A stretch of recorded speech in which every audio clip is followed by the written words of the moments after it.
Woe to the obstinate children, declares the Lord, to those who carry out plans that are not mine, forming an alliance, but not my spirit, heaping sin not upon sin, who go down to Egypt without consulting me, who look for help to Pharaoh's protection, to Egypt's shade for refuge.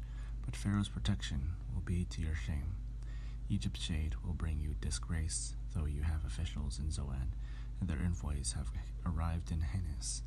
Everyone will be put to shame because of the people useless to them, who bring neither help nor advantage, but only shame and disgrace.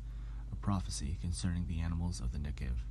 Through a land of hardship and distress, of lions and lionesses, of adders and darting snakes, the envoys carry their riches on donkeys' backs, their treasures on the humps of camels, to the unprofitable nation, to Egypt, whose help is utterly useless. Therefore I call her Rahab, the do-nothing. Go now, write it on the tablet for them, inscribe it on a scroll, that for the days to come it may be everlasting witness. For those there are rebellious people, deceitful children unwilling to listen to the Lord's instruction. They say to the seers, see no more visions, and to the prophets, give us no more visions of what is right. Tell us pleasant things. Prophesy illusions. Leave this way, get off this path, and stop confronting us with the Holy One of Israel. Therefore, this is what the Holy One of Israel says.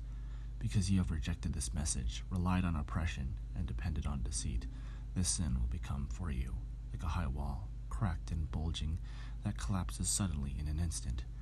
It will break in pieces like pottery, and shattered so mercilessly that among its pieces not a fragment will be found. For taking coals from a hearth, or scooping water out of cistern, this is what the sovereign Lord, the Holy One of Israel, says.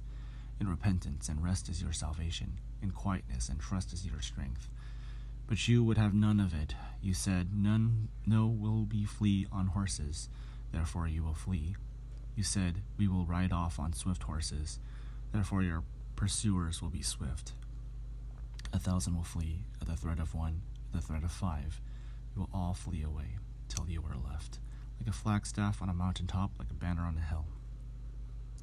Yet the Lord longs to be gracious to you. Therefore he will rise up to show you compassion. For the Lord is a God of justice. Blessed are all who wait for him. People of Zion who live in Jerusalem, you will weep no more. How gracious he will be when you cry for help. As soon as he hears, he will answer you. Although the Lord gives you the bread of adversity and the water of affliction, your teachers will be hidden no more. With your own eyes you will see them. Whether you turn to the right or to the left, your ears will hear a voice behind you saying, this is the way, walk in it. Then you will discreet your idols overlaid with silver, and your images covered with gold. You will overthrow them like a menstrual cloth and say to them, away with you. He will also send you rain for the seed you sow in the ground, and the food that comes from the land will be rich and plentiful.